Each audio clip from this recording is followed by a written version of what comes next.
And we are live. Ladies and gentlemen, you know what it is. Highly unlikely. Welcome to the show. My name is Drew. I'm here with my boy Raj. What up, what up? And we are going. We are currently trapped. No access to the rest of Canada. Yeah, kind of nice, actually. We're out here being island boys. Crazy, eh? You know how it is? Yeah, I was thinking about it, though. Like, because I've seen videos of people in, like, Chilliwack and stuff, which, for those who don't know, is, like, a rural area outside of Vancouver. And they're, like, completely cut off both ways. We at least have like the states and we can get stuff in, but like I bet you the prices for everything are going to go through the roof in the next month. Well, you already see the stores getting raped, empty already, and they're just already telling people like I heard already Costco like already today was just like a limit on shit. Yep. Like they're trying to get ahead of it, like not like last time, right? Because people are idiots. Like remember the pandemic? Yeah, this is what's happening. Everything. Everything's getting emptied. All the store shelves. You look at the shelves, it's pretty brutal. Like, and like I don't know. It's easy for us to say that. Like, for them, I get the fear. You know, you look on the news and there's, like, no roads in and out. It's crazy. You know, you're like, how long is this going to last? I want food for my family, you know? The thing is, too, like, it'd be different if just one bridge went out. Nah, it's like... Yeah, everything. It's like 20 different spots along the highway went out. Yeah, and, like, you know, this is, like... I can't remember the last time it rained like this ever, bro. Like, for rain to take out all this shit, you had the mudslide that... has killed, we don't know how many people yet. One confirmed, I think, for sure. But yeah, man, it's pretty crazy. And like, you think of like people like places like Florida that get this kind of shit every year. Crazy. You know, like tropical storms and this like. Or like Louisiana, they deal with floods all the time too. Yeah, all those states. Bro. Like, yeah, man. So one storm does all this destruction. We're lucky that we don't get it worse up here. Yeah, no shit, right? You know what I'm saying? But. Yeah, it's fucked. It's going to be... The supply chain was already fucked before this. And that's the thing, dude. It's like... No, this is going to make it way worse. Like, you seen those videos of, like, shipping, like, ships, like, stuck outside the port of California? You see the barge slapping against the sea. Yeah, dude. It's crazy. Unreal, dude. But, like, the supply chain thing, there's, like, thousands of ships, like, just sitting off the coast of California just waiting to come in. Here, too. Yeah, it's fucked all the way around. So, like, this is only going to make it so much worse. We had the one... Where was it? On the Vancouver Island that caught on fire? Yeah. You know, so and like containers just dropping in the water, washing ashore. They're like refrigerators. Yeah, you know. But yeah, it's pretty crazy, man. Mother Nature is not to be fucked with, bro. No, you know? I seen a video. It's crazy. It's like this like RV park, and it's surrounded by water, and it caught fire, quote unquote. Guarantee, buddy, don't have. Guarantee, buddy doesn't have flood insurance, but he's got fire insurance, and he's like, light them bitches up. That's what I was saying too. How many people don't have the right insurance? No. And they're just gone. Nutty, man. So, yeah, pretty fucked up, man. It's I had buddies who were stuck up in Hope. Yeah, you were saying that. Yeah, and so they just got a plane home. Yeah, the other day. I don't want to throw him under the bus, but he was. I ran into his brother at the gym, and they were telling me a story about how they're stuck in Hope, and all the restaurants are like sold out of food because there's hundreds of people, thousands of people stuck there, right? Right. And so he goes into a gas station, try like scrounge together food. It's cash only. All the ATMs are drained. There's no cash anywhere. So this man resorts to stealing pepperoni sticks. Attaboy. Hey. Just so he can eat. Gotta do what you gotta do, son. You know what I'm saying? So, yeah, hey. Oh, dude. So ain't funny. Passing no judgment here, man. No, you dude. You know what I mean? You know, like The Walking Dead, where they're, like, scrounging for fucking meals in empty cities? Dude. So funny. That's dope. I'd be, like, stealing the cigarettes and just trying to steal that shit for cash. And, yeah, no shit, right? But yeah, good. What's a few pepperonis? Yo, that's a play. If you're like stuck somewhere, just going around buying all the cigarettes, all the alcohol. Yeah, you got to hustle. And just marking that shit up 5 times. For sure. That's selling a good that shit play. out of the trunk of the car, bro. Dude, that's a really good That's how we play. roll, man. Yeah, no shit. Yeah. If we ever get stuck in a storm, I'm calling you. Done. Hell yeah. I was waiting to see some losers out on the water, like on a surfboard, or like, you know, I was waiting to see that on the news shot. You always got some idiot going out there, down the side of Highway 1. There's a video of a dude with a jet boat, and he's just fucking cruising down the side of the highway. The news was in the jet boat. That's so going around in their jet boat filming shit. It's like fucking, yeah. It's one of the most wild things I've ever seen for Vancouver. Yeah, real talk. And like, is this like a start of things to come, bro, or is it like a one-off? You know what I'm saying? Well, like a week. Is this like the new normal? Ominous sign before this fucked up winter, or like, you know what I'm saying? Who knows, man? But like, well, a lot of people are saying that this is what happens with global warming. That like as global warming like happens more and more, that weather gets more extreme. So you have like more precipitation. You have hotter summers. a couple 40-degree days. Now, does that go longer every year? We had like 3 40-degree days. Next summer, is it going to be 5 or 7? Yeah, no. Do you know what I'm saying? And then the year after that is going to be more. I don't know. I'm no expert, obviously, but give me your professional opinion on what's going to happen with the climate here, Raj. Oh, speaking of climate, you know what I found fucking hilarious, bro? Okay, so I think it's the COPE summit that they have, and so that's like everybody around the world. This is a climate change big conference. Okay. Yeah. Cannot remember where they have it, but it's like pretty ballin' event, right, for all the leaders. Of course, everyone goes there on the private jet. This is a climate thing, and we're all flying there on our private jets. I think Rabbit said there's something was like 400 jets that went to this thing. Dude, so like it's so funny that you're going there to fight this shit, but everyone's going on their jets, polluting the shit out of them. Dude, there's so much hypocrisy when it comes to politicians and bullshit like that. Pretty funny, man. It's fucking wild. It's like the whole like the AOC thing with her going to the Met Gala talking about like wealth inequality and shit. Like, shut the fuck up. You just are at the Met Gala. Get the fuck out of here. What did I say? Oh yeah, did you see Elon burn Bernie Sanders? Yeah, dude. You're still alive. Still alive or something? Yeah. That was pretty good. He's so fucking funny, dude. You get up to anything over the weekend? So, nothing. Actually, I watched because the fights were on early Saturday. Yeah. I actually watched the whole card, like prelims, everything. Oh, really? Yeah, first time I've done that, and I don't know. Yeah, I can't be fucked. But yo, it was like out of the 10 fights, 9 were finishes, like knockouts. It was fucking. It was a good card. But so yeah, I just did that. Boxing at night, football Sunday, pretty chill, bro. Nice. Pretty good sports weekend for me. How about you? Nice. I'm trying to think what I did this last weekend. What did I do? Holy shit, dude! I don't. That's good. And sure, I'm the only one doing drugs on the show here, bro. Yo, bro, I legit have no clue what I did last weekend. It's tripped me out a little bit. I have no fucking idea. Sweet. I get like that, man. That's the weed with me, though. I don't know what you're. Yeah, I'm dead sober. God damn. Okay. Yes or no? Are you going to a Travis Scott concert? Fuck yeah, dude. Fucking rights I am. Dude, this shit looks crazy. Yo, this shit's getting mad out of control now, though, eh?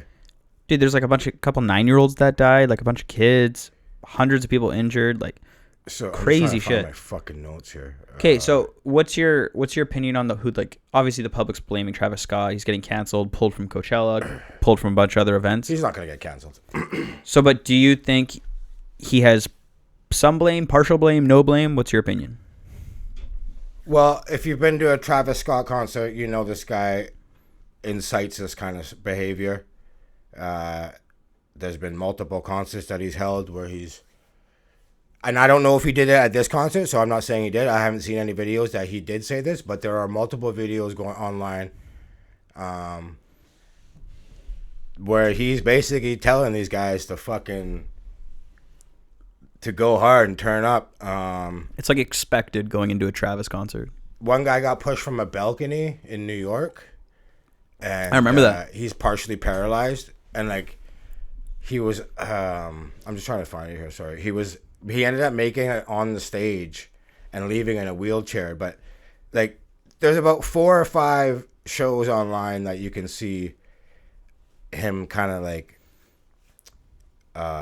in favor of this kind of behavior, you know what I'm saying? Oh, dude, there's been times where... Sorry to interrupt you. No, go ahead. There's been times where, like, I forget what concert it was, but over the past couple years, he's been like, yo, rush the barricades, put the shit, we want all the ragers in here, yada, yada, yada. Like, it's expected going into a Travis Scott concert that it's going to be a shit show. He's like a modern-day rock star. So here, I found it here. So he's been arrested at least twice over accusations he encouraged fans to rush past security barriers.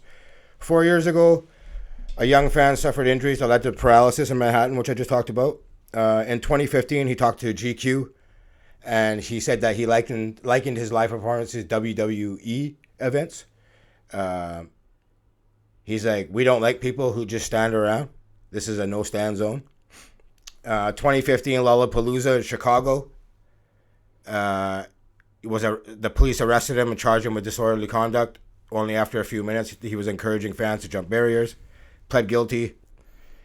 2017, similar charge, inciting a riot. Several people, including security guard, were injured. Scott was on stage allegedly encouraging people to join him. Again, pled guilty. And then for the fan that we talked about that was paralyzed, it was Kyle Green, who was 23 at the time. Said he was pushed from a third-story balcony, dragged on stage while Scott was performing. The rapper encouraged fans on the second-floor balcony to jump down into the crowd. And he's like, he can be heard on video saying, "Don't be scared. They're going to catch you," talking about the people down below. Jesus Christ, dude. Like, I knew he had a history of this shit, but, like... Oh, well encouraging documented. people... I know that, but, like, encouraging people to jump off a second-story balcony, And, like, that's fucked. You can't hide from there's so much evidence out there. No, everyone's filming. You know what I'm saying? So, yeah. One time when he was crowd surfing on one of the shows, and he accused someone of trying to rip off his shoe, and then he tells the fans to, like, shit kick the guy. But it's like, bro, if you're on crowd surfing, you don't think people are gonna be digging in your pockets, and like, that's what people are gonna do, bro. You're whether it's right or wrong, that's what people are gonna do when you're crowd surfing. This is what people do. You have to expect this, bro. Yeah. You know, but like, and okay, yeah, it's wrong. Like, you shouldn't do it. But to this guy paid money to see you, and you're telling other people like to shit kick him. Like, I don't know, bro. So I think we're up to 9 deaths now. Yeah. Like 500 injured or something. So what do you think? Do you think he has blame? Do you think he's gonna I don't go to there's trouble? nothing on this concert that suggests he was doing this. Mm-hmm. So, and he was saying, because he's catching a lot of flack for performing for 40 minutes longer. Yeah.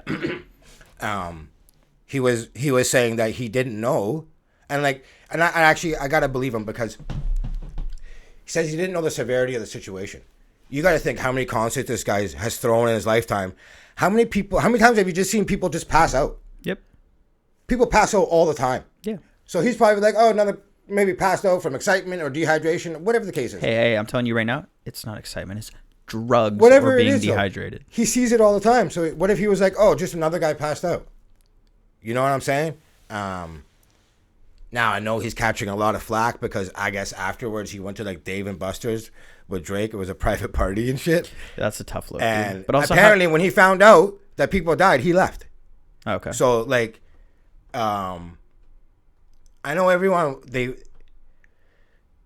want to find like a scapegoat, and like, is he going to be responsible? Yeah, I better believe his name's on the lawsuit. Mm-hmm. You know what I'm saying? So is Drake's too.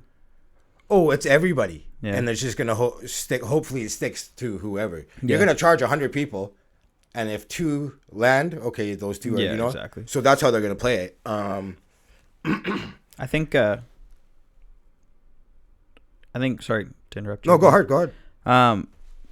I think just his past history of doing this, there's some blame to be levied against him. But I think if, like, there was thousands of people that broke through the barriers, there has to be some blame put on the organizers of the event, the security of the event. If you know going into it what Travis Scott's all about and you book Travis Scott, you better be fucking prepared for it.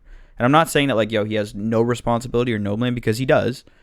But you all should be prepared for it. There's festivals, I think it's called Reading in Leeds over in the UK, and it's like a fucking massive EDM festival. You look at EDC2, like 10, 20, 30 times the size of Travis Scott's concerts, and they're able to handle it. And the way they do it is they have like sections where it'll be like 100 meters or 100 feet of people, right? And then there's like a pathway that's maybe like the size of this room wide, right? And then as people leave, they let people up to the new section. And it's a way to segregate people. Okay. So they don't all mob and rush and people get killed, right? Gotcha. Because if you can only move 100 feet forward, there's only so much that can happen, right? Then you can handle certain situations. And apparently, like, this has been recommended to him, but the organizers of the event decided not to do it. So I think a lot of the blame also falls on them. Like, that's their fucking job. Travis Scott is relying on these people to do their job, and they didn't do it. The Houston police chief, Troy Finner, confirmed that 528 officers were there and 755 private security guards were on site at the time. How many people were at the concert? 50,000. You gotta deal with 50 people, one dude? There was also reports of a security guard saying he got pricked with a needle Did you hear Yeah, about I've this? heard about this. That turned out not to be true. The cops came out the other day and said that he was struck in the head and was unconscious. So I don't know why they would say he got pricked with a needle. But they were saying also to the cops that you cannot just shut one of these venues down like that quick because the people are just going to be out of control. If they were to say at that moment, show's over, people would just go lose it and you would have a way bigger problem on your hand. So the cops said, even the cops were saying at that time, you can't shut it down like that, ASAP like that. It's just going to cause so much more problems. Now, whether that's true or not, I don't know. I disagree. I think that kind of crowd, I think you would have had a problem. I disagree. If you just walked up and said, show's over, 100%. But if you walk up and say, somebody's dead, everybody needs to relax while we sort this out, yeah, people stop. Because ain't nobody going to be like, relax. Yeah. Bro. But the thing is, I've been to like metal concerts, like Rage Against. That's not Rage. Rise Against was one of my favorite bands growing up, and they're like pretty like heavy metal, right? Whalen? Pardon? No, fuck no. Yeah, dude, Little River Band. We're just going hard moshing. But like, there's big mosh pits and like scary shit. And there have been situations, and there's even videos of guys like Foo Fighters doing this, where like someone will be like go down in the mosh pit, and the band will literally be like, "Yo," and just stop the music and be like, "Help that fucker up right now. No one gets hurt." Like that's a constant thing. Rise Against done this. Foo Fighters, a bunch of really big bands are always like, "Yo, if someone goes down, you help that guy up," and people will stop shows. Funny you say that because after this happened, everyone's concerts the next few days, that's all you saw. Yep. Was people saying, "Hey, make sure this person's okay." Now, also when it comes to shutting down a show like this, Yeah. for this particular show, it was revealed that only 2 people had the authority to actually stop the show. So the public placed blame on everyone from the cops to the promoters and to Travis Scott. But according to CNN, the plan that they went over did not specifically address crowd surge that happened. But only the executive producer and the festival organizer were the only ones who had the power to pull the plug. But again, we don't know who actually out of those 2 or why they didn't pull the plug. But there are certain rules to these festivals, which obviously I wasn't aware of before like doing the research on this shit. Yeah. But still, even if it was only 2 people, they should have use their authority, sure. 100%. But again, you don't know if a cop's saying to them, don't shut this shit down, or who the fuck knows, right? You know, obviously this is going to be all litigated now. We're going to find out exactly what happened and like who was doing what in the chain of command as shit was going down. Yeah, no doubt. Travis Scott, later on, he had a $5.5 million show in Dubai, a one-off, canceled it. Yeah. Obviously, you can't do it. You're just, you can't. I also think, dude, right? Like, if you're getting blamed for killing like 9 like, bro, people, I got a big lawyer bill to pay. But man. not even that. I gotta go to this concert, man. Like, straight up, like Travis has got like kids and shit too. Like, the fact that like you had 90 of your fans were killed. A little like you killed a couple little children at your shows. Like, that's got to weigh on someone. You know what I mean? Oh, for sure. Did you see the apology video that he sent out? Yeah, I didn't like it. Whatever. I'm not gonna judge somebody. Like, I don't know if he's in shock, bro, or how to handle emotions. But still, I wouldn't even do the video personally. But whatever, each to his own. I know. And here's another thing: you don't know if it's a PR that's saying, "Yo, you gotta make the video." This. Yeah, exactly. There's so many other factors here that people aren't really taking into account. He's probably got so many people telling him what to do, and it's got to be overwhelming. Like you say, this has got to be heavy on his heart, bro. Big time. You know? Those aren't the kind of bodies that you want to catch. So, according to TMZ, NRG Park, which hosted the event, has a $26 million insurance policy. Now, here's the thing. I read today that it's over $250 million. Yeah, that ain't covering it. So, you're There's a little no short. way, dude. Travis Scott did step up and said he would cover the funeral costs and offered to do the BetterHelp thing online. Yeah, okay. He's going to do it? He offered to pay for it. So for all the families. yes. Okay. There's one attorney, Ben Crump, said that I believe him himself has 200 lawsuits coming forward. Oh shit, dude. Yeah, it's gonna play out like over the next 5 years. It's gonna be a big thing. And lawyers were saying too, be careful. They're offering refunds now, right? Yeah. Now, they're saying it could be that if you accept the refund, you're waiving the right to sue. Okay. So you got to be careful here. Yeah. And just get a lawyer, obviously. You know what I'm saying? Like, that's obviously the best play here. But this shit's going to be dragged on for long time, dude. 5 years. Yeah. You know? I would say we're going to get back to this and get maybe some answers. But, yeah, the way this will play out in court and... yeah, man. It's going to get ugly, I think, a bit too, man. I think so, too. Speaking ugly, God, I wish I had a better segue. I wish I had something about Lizzo or something like that. Anyway, we missed last week, and there was a bunch of fights last week, and we had the fights this weekend, so I want to kind of get into some fight talk. Yeah. Before we get too far into some other shenanigans. Obviously, the fight last weekend was a fucking crazy card. Unreal. One of the best cards in a long time, just in terms of like sheer entertainment value. Like, unbelievable card. Oops. Obviously, lead off to the card. Is there any prelims you want to talk about? No, we can go, and I'm just trying to find my notes. We can go right into it, and if I find something, I'll let you know. Yeah. Okay. First fight was Gaethje versus Chandler. Yo, just off the rip here, a surprise that was the first fight. Like, if I'm Gaethje, you should be co-main. Yeah. Or, no, there was another belt on the line. So, maybe not co, but you should have been third. Yeah. Yo, you earned that right, bro.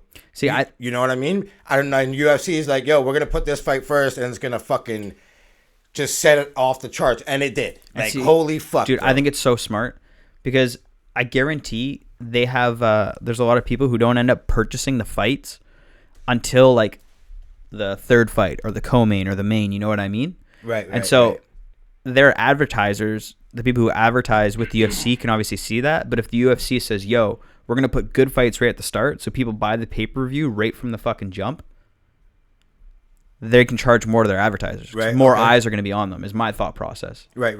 Plus, I think it also just gets people excited for the fucking card. I loved it. For sure. I was lit up for mood. the rest of the card. It definitely sets it off right. 100%. But here's the thing. Okay, you were saying Shane Burgos fought on this card too, right? Correct, yeah. That fight was so crazy, but because of the fucking Gaethje fight, dude, everyone was just like, if you would have seen the Burgos fight first, you would have been like, this is fucking nuts, bro. Yep. But because this Gaethje Chandler was fucking off the charts, everyone was like, meh. Yeah, I know. You know, but it's like, fuck, bro. You know what I mean? So, whatever. But yeah. I was also like very wasted when I was watching it, so my opinions on these might be a little bit off. Looking at my notes that I had down, I don't know if I agree with a lot of what I wrote down. So fuck fight of the night. This is fight of the year kind of. Yeah, dude, it was fucking unbelievable. You know what I mean? Like, I was already a fan of Chandler, and like this just made me love him so much fucking more. Like, yeah, I underestimated him when he came in. Dude, we both did. Destroyed Hooker, and yo, this is a fight where nobody lost. Nope. And that's rare. Like, Chandler lost, but your stock went way up. Way up. You know what I mean? That first round, he was fucking throwing with everything he had. He wanted to kill Gaethje. Gaethje was so rocked, and like he almost resorted back to old Gaethje and tried to brawl his way up. You know, I'm just like hoping he doesn't get caught. He was so fucking rocked, bro. Dude, it was fucked.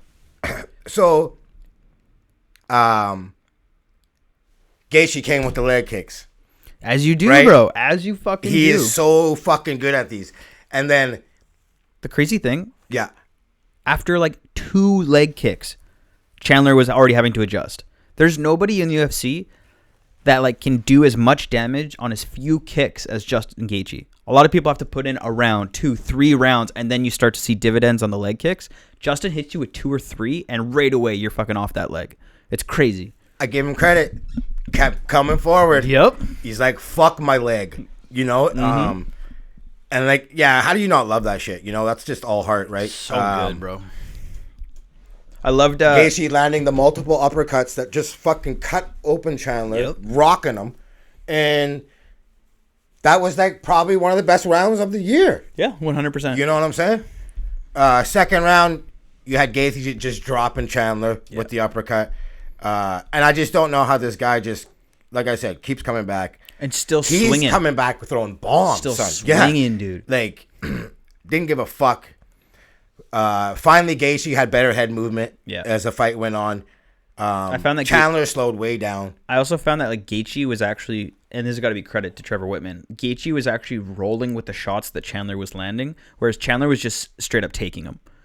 And that, like, when you're taking that many heavy bombs, the difference between taking a shot straight on versus rolling with it is huge. Right. And it just kind of showed that, like, okay, both these guys are brawlers. Both these guys have crazy knockout power. Jesus.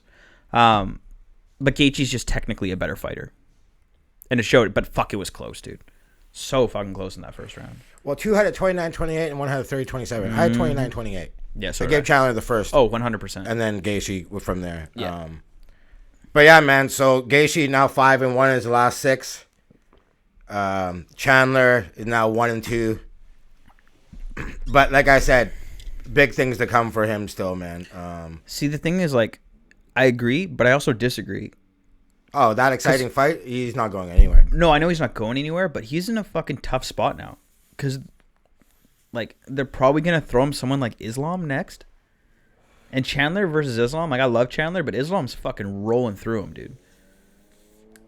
I don't know about Roland, but I'm not underestimating him. One thing I learned is don't underestimate that guy. Islam's a fucking world beater, dude. So I love Chandler, but I'm a little bit scared to see what happens next. I think obviously if he gets Islam, I think he's gonna lose. But if he fights anybody else, I think he's got it.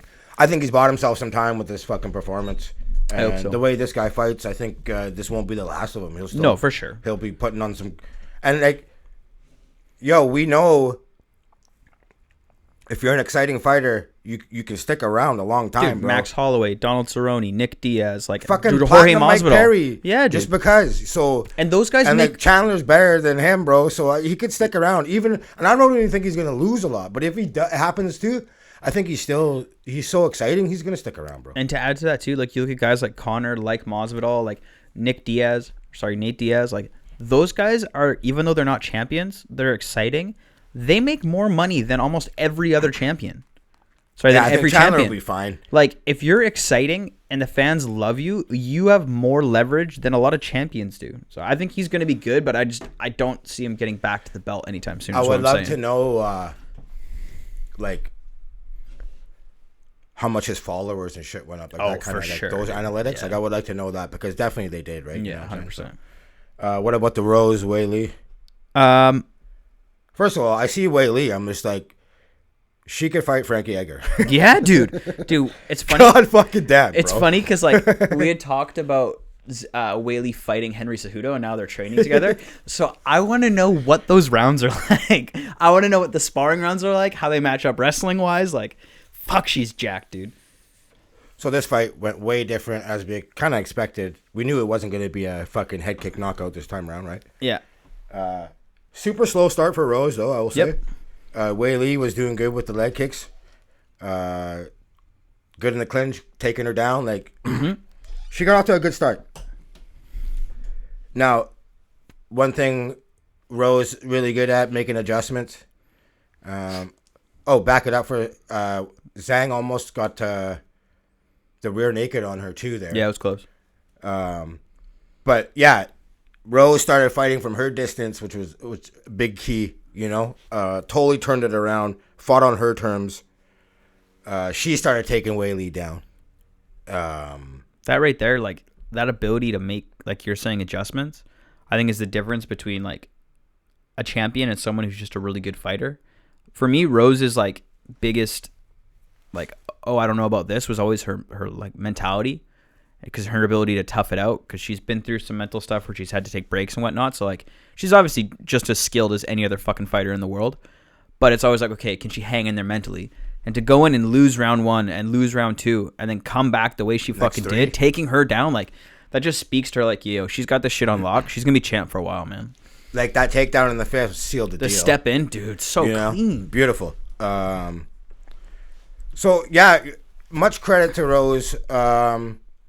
Wei Li did a really good job, and like I said, she came out pretty strong. I was just like, I was a little worried for Rose. So was I. Lie, you know what I mean? But huge credit to her. Her winning streak's at 3 now, moves to 6-1 in the last 7. Now who does Rose fight next? That's the thing, dude. Is right? You know what I'm saying? I kind of want to see another rematch. Like I know it won't happen right away, but I think if Wei Li has 2 more fights and beats both of them, which I think she will, I'll see another rematch for sure. Well, I'm here for Wei Li Edgar. Let's get that. Let's get that going. Dude, Frankie Edgar needs to retire, man. After this card, did you see the picture of him getting fucking front kicked? Yeah, bro. Okay, for those listening, if y'all haven't seen it, Google Frankie Edgar getting front kicked. The picture that comes up is just like, holy shit. I love Frankie, but it's time, man. Don't go out with too much damage. You got family. Just I hate. We've talked about it so many times. I hate seeing fighters stay longer than they should. Okay, so early on, he looked good. Not bad. Yep. Right. But as the fight wore on, Chito Vera just. Yeah. It was maybe a bit closer than I even thought in the beginning, but yeah. And he literally at the end there, he was just landing some really hard shots on this kid, man. And like you said, I think enough's enough, man. I agree. So, but Chito Vera looks pretty dope, bro. Fuck, he looks good, dude. I don't know how many finishes he's got now. He's got mad finishes though. He's super legit and he's exciting to watch, man. So yeah, so Edgar, bantamweight record is 1-3 now, I believe. Yeah, he's having a tough go. Tough go. How old is that guy? I can't remember. He's getting up there, dude. He's let me try to find it right now. Frankie Edgar. He is 40 years old. Born 1981. I love you, Frankie. You're one of my favorite fighters of all time, straight up. Oh, in his prime, he was good, but that prime was a while back. Dude, and he's been solid his whole career. For the twilight years of it, he's been in every single fight. But you're looking like Jordan from the Wizards, son. You know dude, it's time. It's time. Kamaru Colby. Yeah, dude. Okay. So I first of all, I went and rewatched the first one. Yep. Just to refresh my memory, and the pace Colby had in the beginning slowed right down in the third. Mm-hmm. Again, he pushed so hard. Yep. And he almost even though he has a limitless tank, he kind of ran out of gas there, right? Yeah. So he had 75 strikes landed in the first 2 rounds of the first fight, only 8 with just a minute left in the third. Yeah. You know what I mean? But I will say Colby did a lot of damage to Kamaru. Kamaru's chin is fucking legit. Yep. You know what I mean? So second fight, Colby comes out way more measured. Mm-hmm. Obviously smart. Yep. And Usman drops him early. Pair of left hooks in the second round, I think it was there. Correct. No, yes, correct. He dropped in the second. Competitive first round. Close, but Kamaru won it. It was. I think Colby's best round was the 4th, I think. Oh, dude, 4th and 5th, Colby won 100%. And thank God he got that hurting tattoo covered up. Do you remember that tattoo? It was tough. He's got the American flag, and I think it was an eagle or something. Yeah, but on the first fight, he's got that little weak ass shit. Yeah, it was tough. So at least he used some of his money for that, because that was fucking weak, son. But what do you think? Dude, I thought the fight should have been a draw. Oh, really? I thought Colby won round 3, and I went back and rewatched it. It's close, really fucking close, but I gave it to Colby. I thought Kamaru won. I thought Kamaru's round 2 was a 10-8 because you could have made the argument to stop it. At some points, Colby was literally just sitting there covering up. None of the judges did it 10-8 though. No, I know. Yeah. But I remember them saying in the broadcast, this could be a 10-8. Yeah, I thought it twice. was. And was sitting there just limping, covering. To me, that's you're giving up. The fight could have been stopped. So for me, it was Kamaru won round 1. It was close, but he won it. 10-8 round 2, and then I thought Colby just barely eked out round 3 just because he finished so strong in the round, and then for sure he won round 4-5. So I thought it should have been a draw. And Colby did actually use some of the tried to mix it up a bit and tried to like show some takedowns. Anyways, we talked about like he leads the division with takedowns last time. Yeah, like, maybe he kind of switches it up. But. And I think the difference is too, like Kamaru can take Colby shots, keep coming forward. Colby can't take Kamaru. Like, hits like a Mack truck, yeah, bro. Kamaru fucks I literally was going to say the exact same thing. The difference between the two is that when Kamaru hits, it fucking hurts, man. Yeah, it's that piston jab. Like that jab looks really good, bro. So good, bro. You know, he's so good at popping it when people are coming in. So you got the forward momentum of your opponent combined with you throwing. It just like it stops people and stuns them. And like unbelievable. Before this match, he moved to number 1 on the UFC pound for pound. As list, he should, right? So now he's 15-0 in the UFC, 1 win away from tying Anderson Silva for the longest streak in UFC. See, where does he go from here? Real talk, I wouldn't mind seeing this again. I know it's kind of watered down, but like, yep. Okay, who does Kamaru fight if it's not Colby? The only one is Leon Edwards, but no one really gives a fuck. I really don't give a fuck. But apart from... And is the Leon Edwards selling tickets, though? No, that's what I'm saying. No one gives a fuck. But apart from that, because I think Leon deserves it. He's on like a 9-fight win streak. Apart from that fight, there's no one else that excites me in that division apart from Khamzat coming up. But obviously that's going to be a while. Yeah, I don't know, dude. Kamaru's he lives up to his name. He's a nightmare for everybody in that division. And so Dana White came out and said that he's the best welterweight of all time. I agree. I think it's still GSP. So this is the thing. When I say agree, I mean like skill-wise. I think if prime Kamaru right now versus prime GSP, I think Kamaru wins just because the sport's evolved. But I think GSP still has him on just legacy. If Kamaru rides this out and doesn't retire soon and he defends the belt 5-6 more times, then I think he's got him. But right now you got to give legacy to GSP, but I think skill-wise Kamaru's the best of all time. So some of the numbers here between the both of them. I think GSP had 9 title defenses. This is Kamaru's 5th. Mm-hmm. Victories over UFC champs. GSP had 8. Kamaru has 1. Strikes absorbed. GSP had 497, Kamaru at 647. Mm-hmm. And the combined record of UFC opponents, this is a big one. GSP 438 and 80, Kamaru 281 and 70. 438 and 80. That's a crazy yeah, that's stat. a big number. But Kamaru's dope, man. Like I'm not trying to take nothing away from Kamaru. Like that argument definitely could be made that he's the best ever. And like by the time it's all said and done, bro, probably will be. Yep. You know what I'm saying? And it's not like it's like he's had an inactive. He fought 3 times this year, KO'd 2 people, and then was really close to KO and Colby. Like he's a fucking exciting fighter to watch. So here's another thing too. You remember at the end of the fight, Colby's like sucking his dick. Do you remember him like being nice to him and talking to him? Hey, it was just I can't remember exact words, but he was like showing Kamaru mad love. Yeah. And the refs even like, yo, enough with this. Do you remember that? I didn't remember the ref saying enough with it. Yeah. He was like, you can make kiss and make up later or something, whatever he said. So he was like showing Kamaru mad love, saying it was all just to sell pay-per-views, blah, blah, blah, whatever he was saying, right? And then he goes back later and he's like accusing him of cheating. And this is the thing I was saying before. It's like that show's gonna run out, bro. Like you can't keep just putting the show on after and like it just gets more weak and more weak, bro. Especially when you were just bigging this guy up 5 minutes ago, and it's like everyone saw it, and then now later on you're gonna say he was cheating, holding your gloves, and I don't know. It's just like, bro, you lost, man. Like.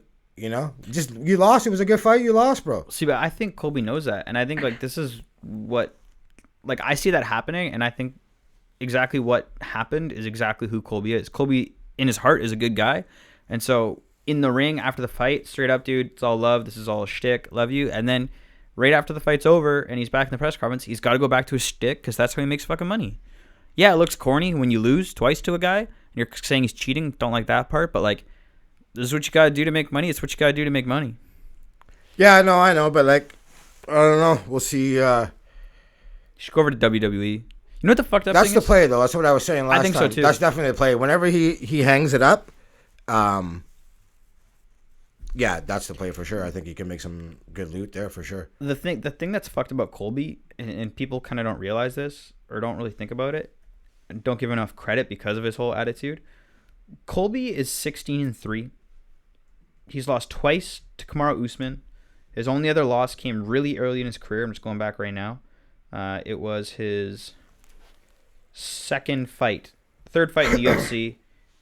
He got caught in a submission. Right, yeah. Him and Kamaru both are losses. Yeah, exactly. So apart from Kamaru, he is 16-1. If Kamaru didn't exist, Colby would have been your champ, and he beats everybody in this division. Yeah. Colby is a fucking monster, and the only reason he's not champ is just because it happened to happen at the same time that Kamaru was in the UFC.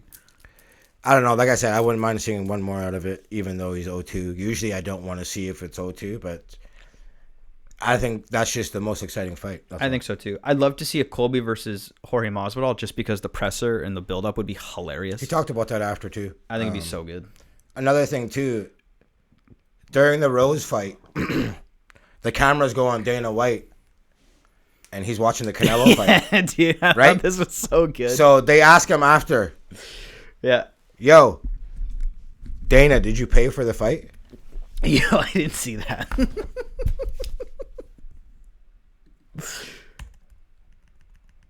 Oh, shit. All right, sorry. Hang on. You got to add?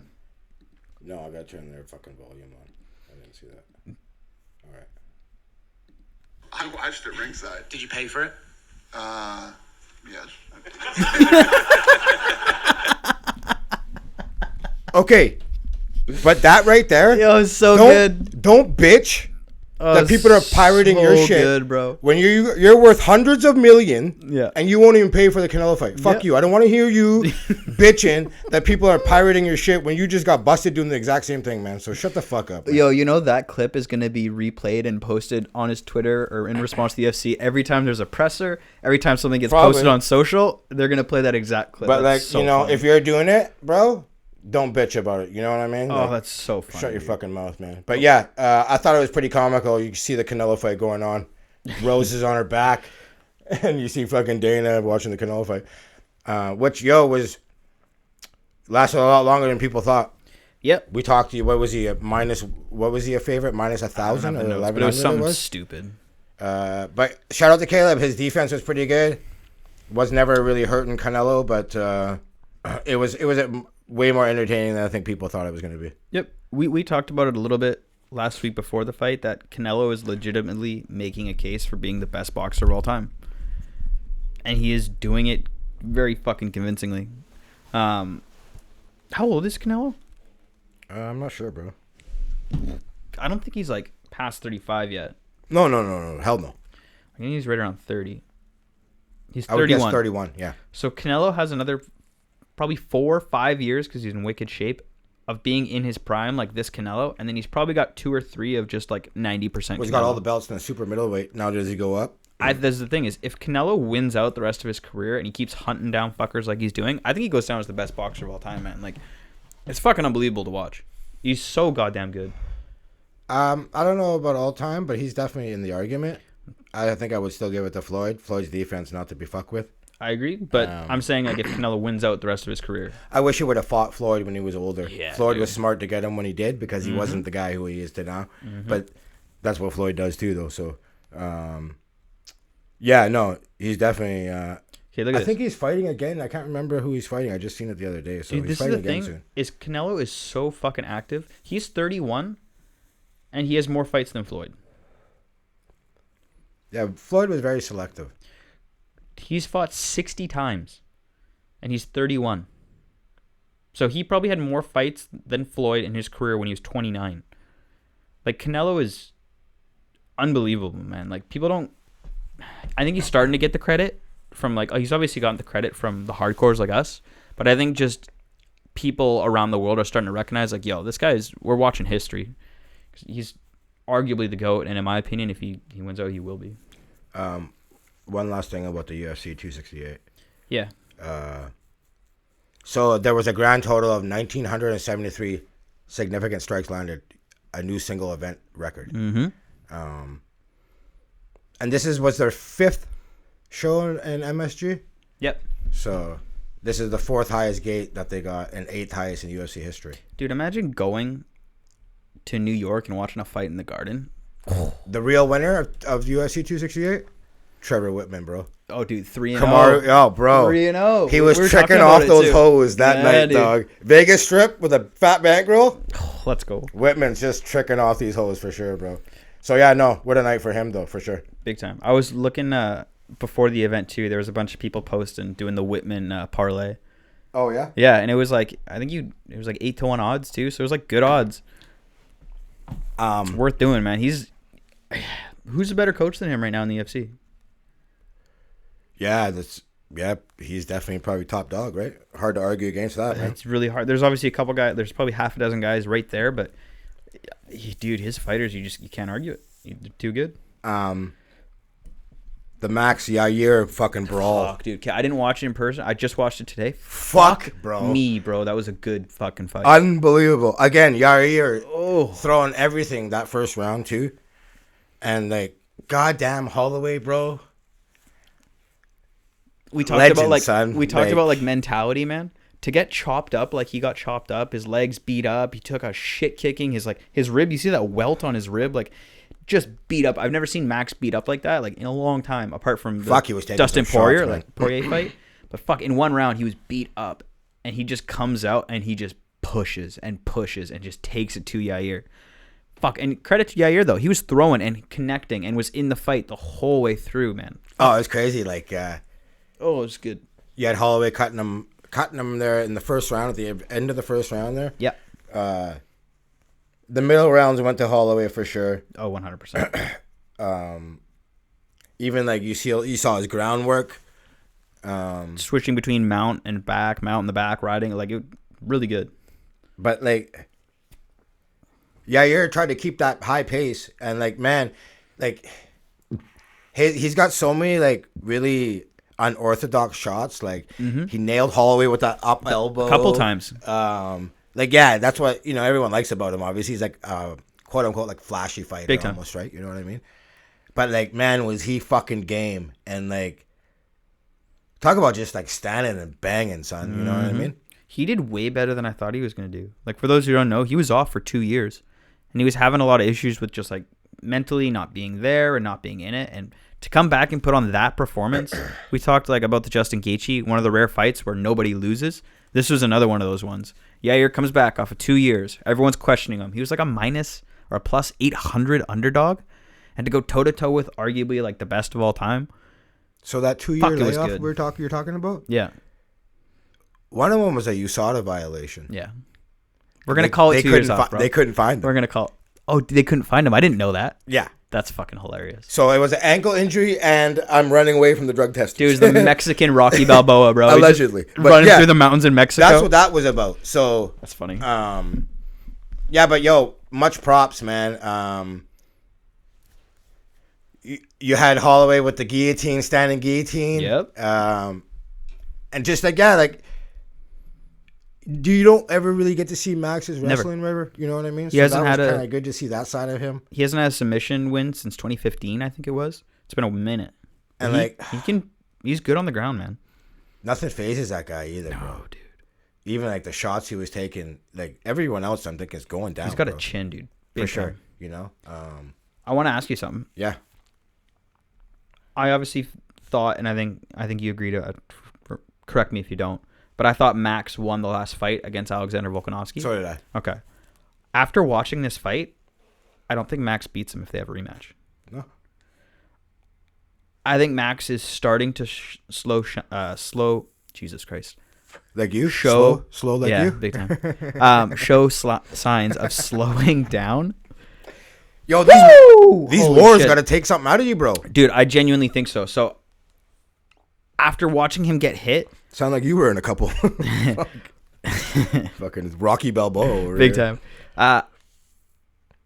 I think Volk can hit Max in the same way that Yair does, but I think Volk brings it harder and he pushes the pace.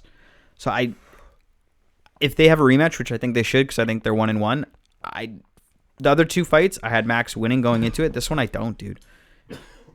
As much as that was a good fight and it showed his mentality and his heart, like, that was close, man. And Volk is a monster. Yeah, I'm a go for Max just because I like him. But Dude, he's you one of my might be favorites, right, bro. He's fucking unbelievable. But I would ride with Max probably. Yeah, I would even probably bet on him actually. I was gonna say I wouldn't bet on him, but either fuck way, it, I would. Excited to see that fight. So I want to talk about something that we never talk about. Something that we openly mock. Women's soccer. Something? Oh no, go for it. I want to just talk about Holloway's greatness here. Yeah, go for it. So there are 389. Okay, the fight before the Calvin Kattar. Yep. He threw what 700 punches or something. Holloway did like something really ridiculous. I can't remember the exact number, but like there's like pace and then there's fucking That's different. Holloway's pace. Different bro. level. You know what I'm saying? The 389 combined significant strikes were the third largest total in UFC history. Holloway's been involved in each of the top 4. Yep. So you want to talk about slowing down? That shit's gotta hurt, man. So he's the first fighter to eclipse 3,000 total strikes in a UFC career. That's crazy. His 2,848 significant strikes are UFC record. Only fighter in UFC history to have 25 fights and never get knocked down. That's fucked. At 29 years old, owns the most wins, 18, most KO, TKO wins, 8. And this is the fucking crazy part. He's landed more significant strikes in his last 10 fights, just under 1,890, than anyone's landed over their entire career. 1,890 significant strikes. Over people's entire career, That's bro, in his last 10. crazy, dude. Unreal, man. Like, you want to talk about goat shit, bro? Like, that's fucking unreal, man. Yep. So, yeah, big up to Max, man. And both of us think he should be champ right now anyway, so, like... Yeah. Like I said, like, even, like just to my point where you can lose some, but if you put on a good show, you're okay in Dana's eyes. Yeah, Dana's exactly. got your back, bro. And when it comes to that respect, so... now, Jorge has to drop out of the fight. A Leon Edwards fight. Yeah. You saw that, right? Yeah. So what, you think Chimaev should be a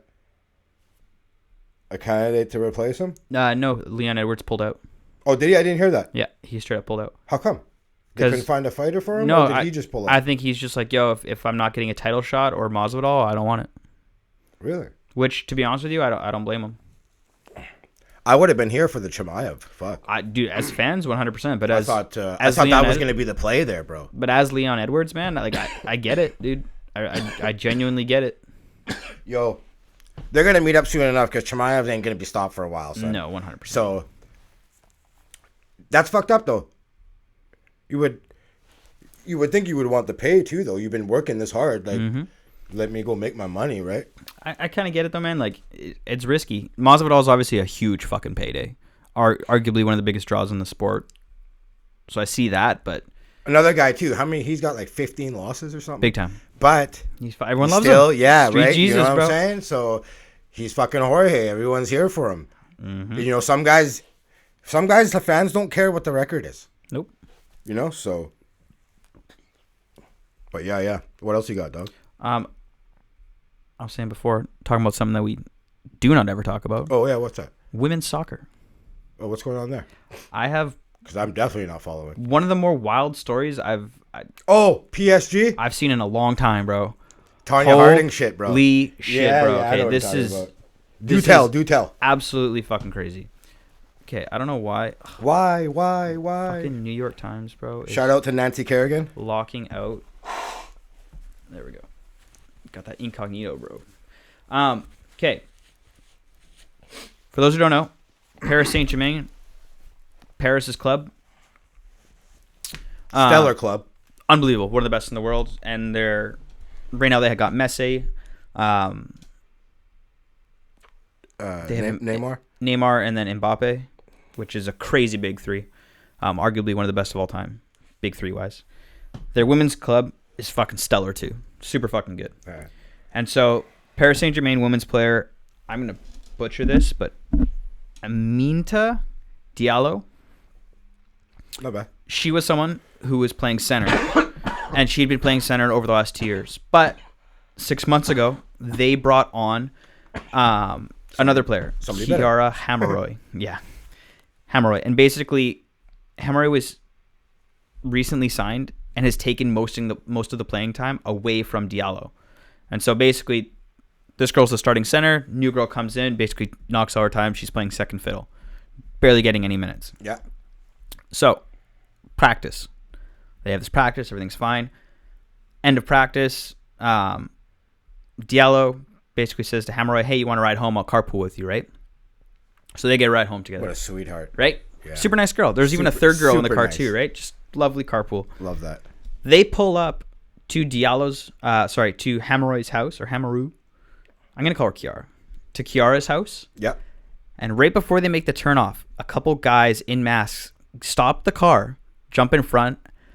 Two of them drag Kiara out of the car, and the other one, quote unquote, holds down Diallo.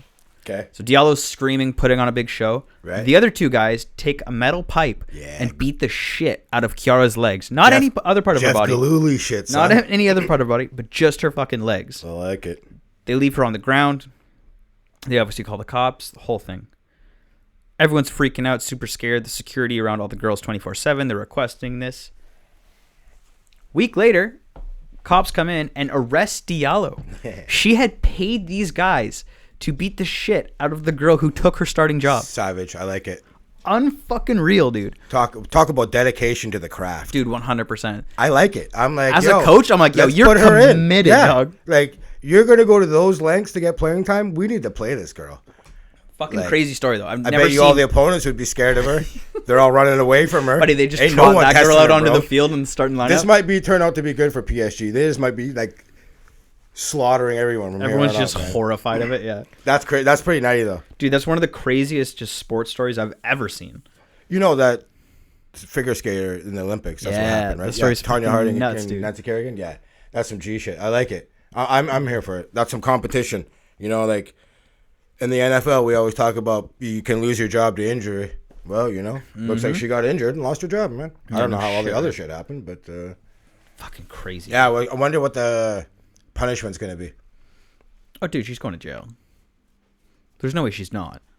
Yeah, I don't know. I don't know how like French laws are. They super strict. Oh, that's true too. Actually. I don't know how that shit is. And if you're like a celebrity in France, are you like get the treatment? I don't know. And neither do I. Because the one you thing would is, think she's going to jail. She can obviously get charged with assault, but then the other girl could sue her for damages, because this is potentially going to fuck up the rest of that girl's career. Oh yeah. You know what I mean? So she's either way, she's getting charged criminally, and she's out the yin yang, dollar wise for.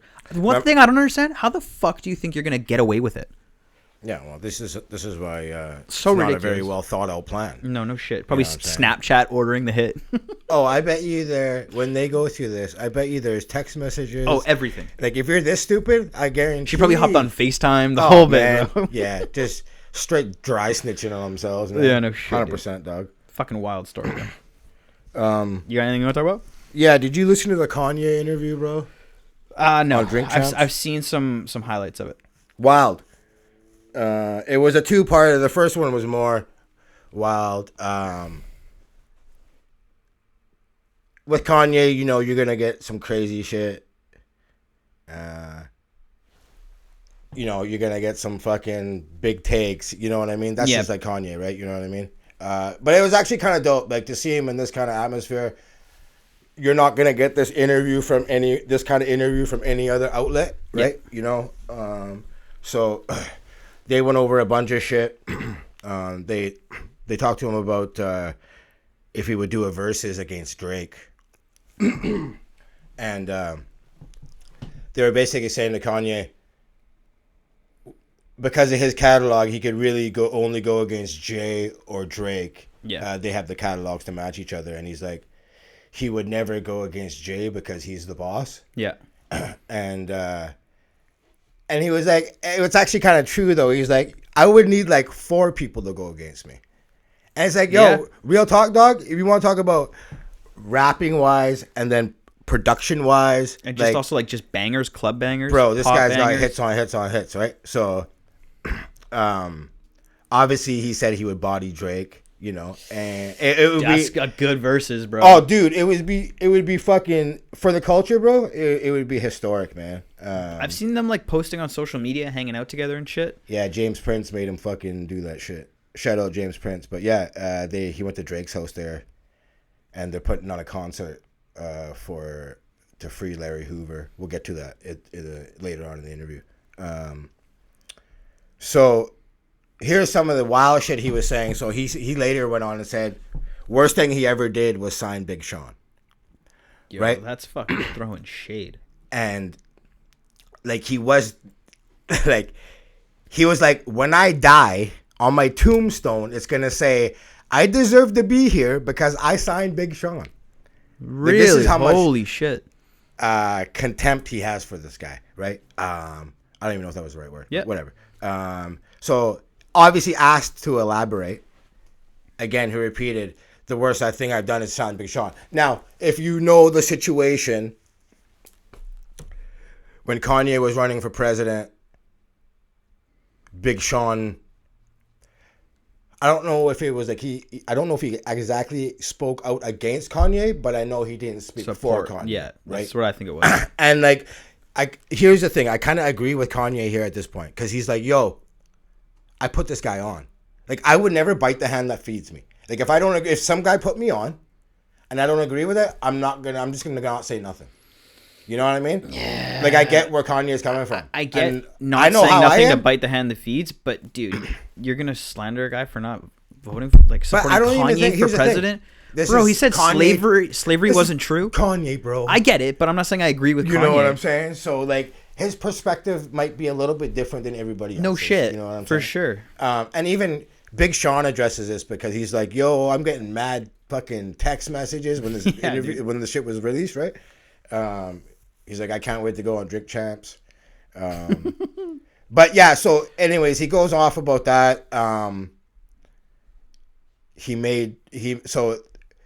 I don't know if you guys know, Soulja Boy was supposed to be on Kanye's album. Yeah. Right?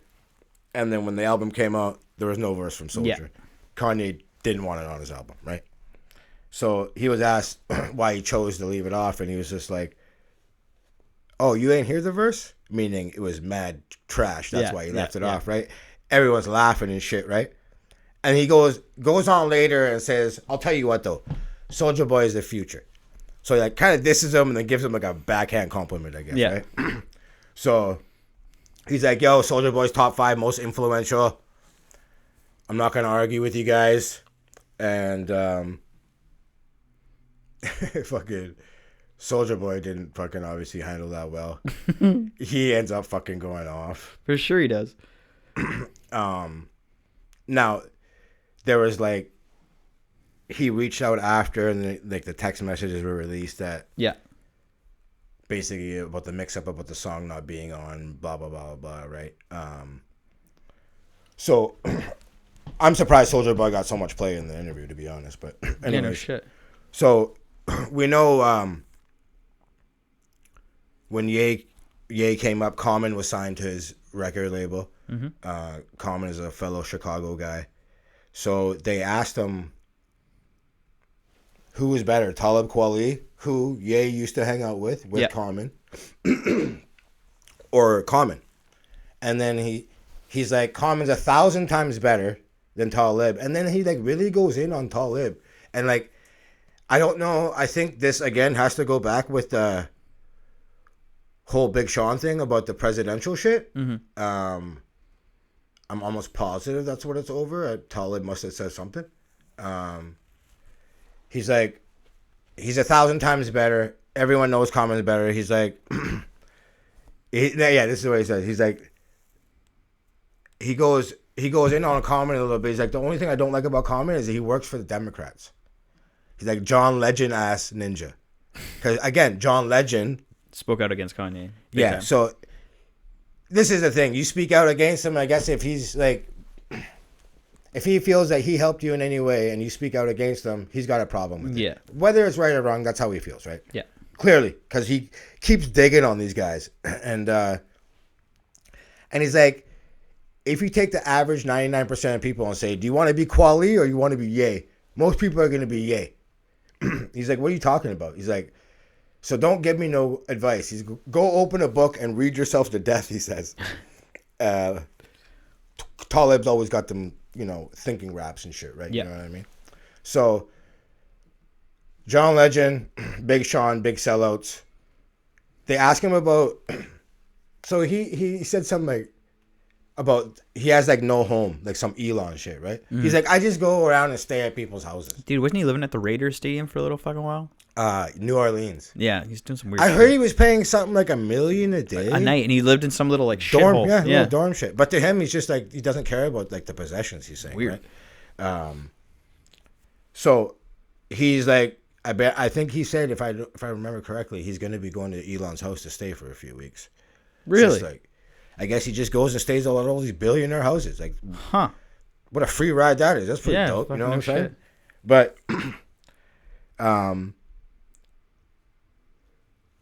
oh yeah, here. So about the Mercedes-Benz Stadium in Atlanta, he's like, this is what he said about it. He's like, it's the idea of this monk lifestyle. And then afterward, he said something like, he's like trust fund kids are on a wave right now. Like they're trying to be homeless on purpose. I don't see no trust fund kids trying to be homeless on purpose. I don't know if that's a real thing. I haven't seen nothing. I'm not in the right tax bracket. Yo, yeah, and I don't know, man. Like really, we trust fund people are really trying to be homeless on purpose, bro. I don't know about that. Yeah, bro. no shit. Went on Jay-Z for a little bit, but not contributing songs on his album. I thought Dame Dash was a better visionary over Jay. And just for backstory, Dame always rode hard for Kanye. Yeah.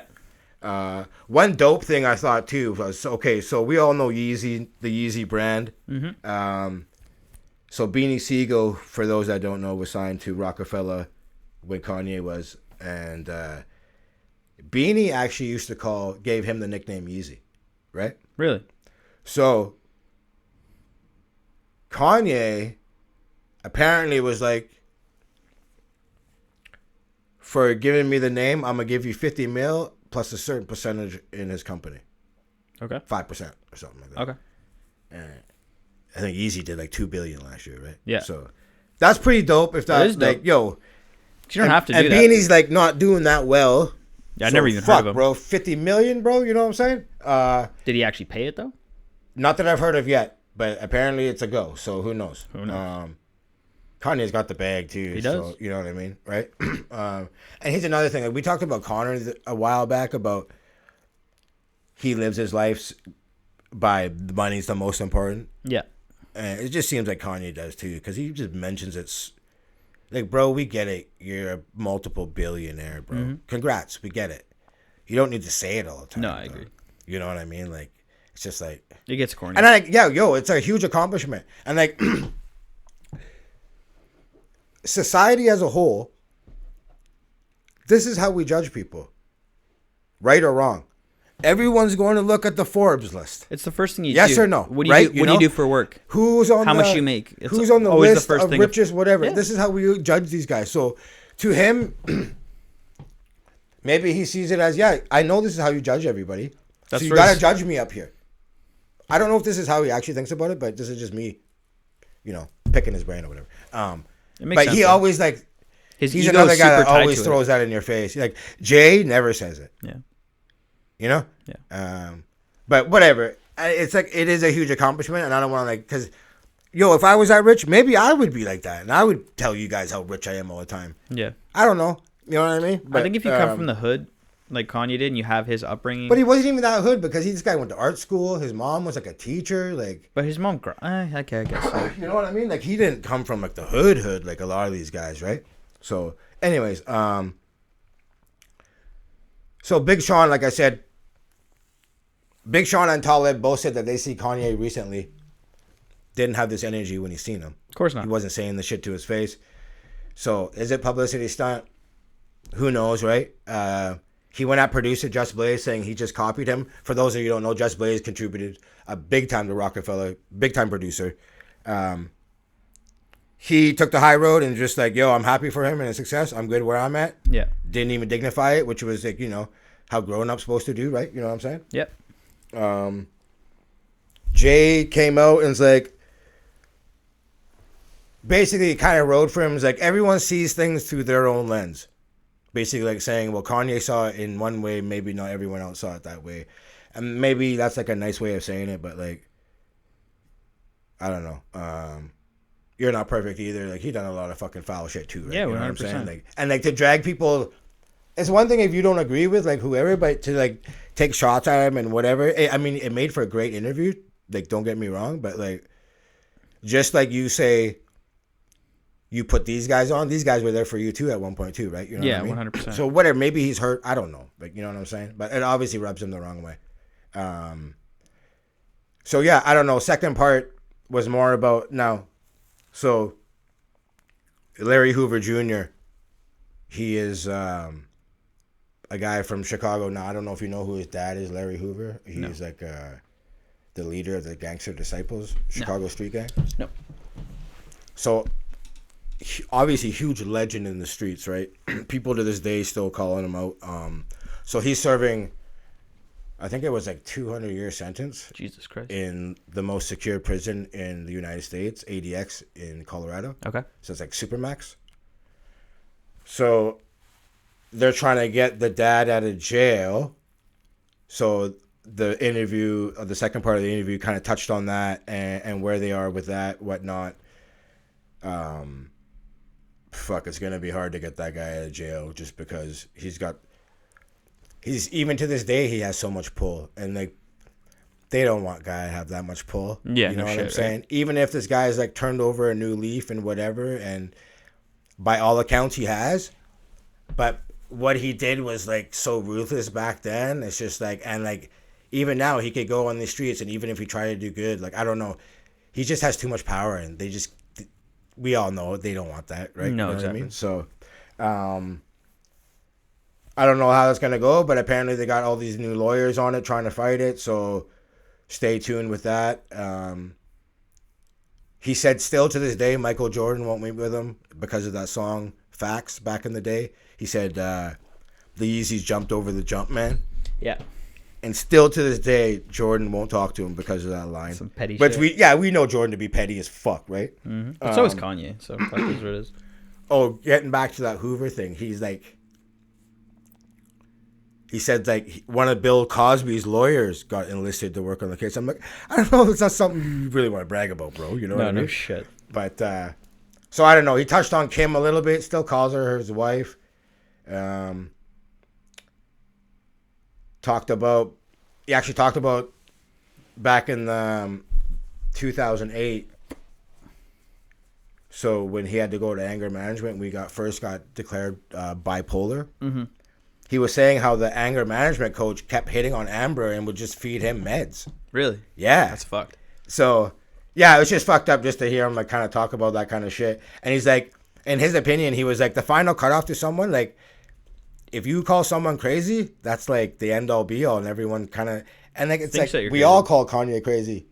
You know what I mean? It's an easy thing to say, right? No, 100%. So, best part of the interview, he says he gets his OnlyFans off of Reddit, bootleg OnlyFans. Fuck yeah, dog. You know what I'm saying? But it's like Dana White. You ain't gonna pay for that shit. Yeah, coming from a musician who bitches about that kind of shit, I'd like to see that he gets bootleg OnlyFans. But no, it's a wild interview. You should listen to it if you I get will. time. I'll have a peek. But yeah, that's about it, man. What do you got? That's all I got too. All right, let's wrap this shit up, son. All right, everybody. Whatever platform you're listening to us on, give us a follow, like, subscribe. Highly unlikely. We appreciate it. And we will see you fuckers next week.